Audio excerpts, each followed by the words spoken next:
سلام بچه‌ها، چطورین؟ خیلی خوش اومدین به کانال خودتون. موضوع امروزمون استایل برای خلق شخصیته. سوال اینجاست که ما چطوری میتونیم با استفاده از استایل شخصیت جدیدی بسازیم واسه خودمون. من همراه باشین که میخوایم راز این داستان رو کشفش کنیم.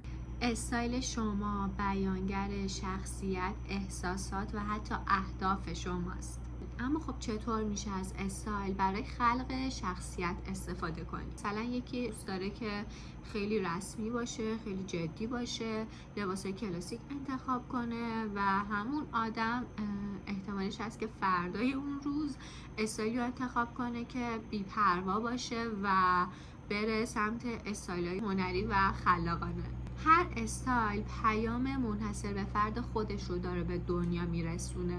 مثلا استایل کلاسیک حس قدرت رو به ما نشون میده و اینکه استایل کژوال حس راحتی و بی‌پروایی. میرسیم به جواب سوالمون، اینکه چطوری ما با استفاده از استایل شخصیت جدید بسازیم.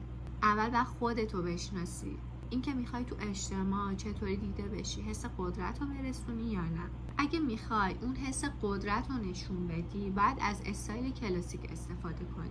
تو استایل کلاسیک بیشتر از رنگای تیره استفاده کن. استایل یک ابزار قدرتمند برای خلق شخصیت و انتقال پیام هاست. شما با انتخاب استایل درست نه تنها میتونی خودتون رو بیان کنی، بلکه میتونین اطرافیانتون هم تحت تاثیر خودتون قرار بدین. رنگا خیلی میتونن به ما کمک کنن برای ساخت این شخصیت جدید. شما باید بدونید که هر رنگ داره چه پیامی رو به ما انتقال میده. بچه توضیح کامل مبحث رنگ شناسی و من توی کانال تلگرامم گذاشتم واسهتون، اونجا میتونین چکش کنین. علاوه بر رنگ ها، بافت ها و اینکه اکسسوری ها خیلی میتونه بهمون کمک کنه. میخوام راجع به بافتا بهتون بگم. برای استایل های رسمی مثل کلاسیک میتونین از پارچه های چرم استفاده کنین. پارچه های چرم حس قدرت رو به ما میرسونه. برای این مبحث شما باید تمام استایل رو تا حدودی بدونین و چشمتون آشنا باشه. کانال تلگرامم تمام سبک و استایل رو گذاشتم، میتونین برین چکشون کنین،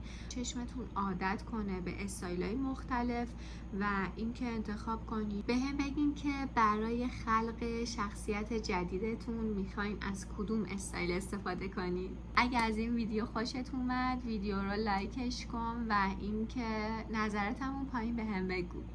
خدافظ.